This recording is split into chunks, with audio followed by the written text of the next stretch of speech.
Although settlements are an optional part of Fallout 4, you really should try them out. They're a wonderful source of experience for your character. The issue with settlements, of course, is you need raw materials with which to build them.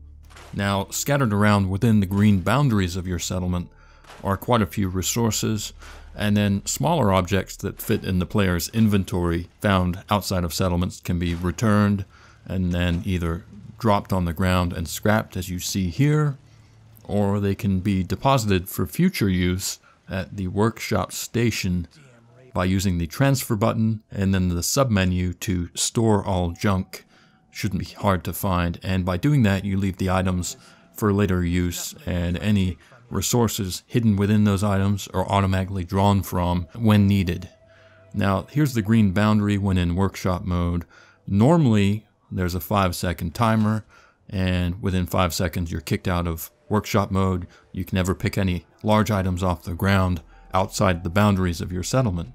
Well, by using the ability of your character to manipulate objects in the game world, you can circumvent that limit on the game. Here I am picking up a telephone. Now, a telephone is an object that normally can be stored within the player's inventory. I'm only picking this up for demonstrative purposes. Here I am taking a telephone all the way from the Red Rocket Station to Sanctuary, where I'm within the game's settlement boundaries, and I can then scrap that item. Now, the next item is near Vault 111. Similarly, this is an item that fits in the player's inventory, but disregard that. That's not the point of this video. This could be a larger object, such as a road cone or a tire. It doesn't really matter. This is just a trick to pick up items you're otherwise not meant to collect, items that are outside the boundaries of your settlement, but items that otherwise do provide quite a few valuable resources.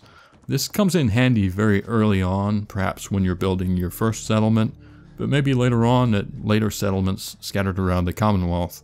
As you'll see in a minute, as I mentioned earlier, you can pick up larger items such as road cones, tires, that sort of thing, and collect the rubber and other raw materials that are found within those items. Here's a tire just laying around. Obviously it's too big to fit in the player's inventory.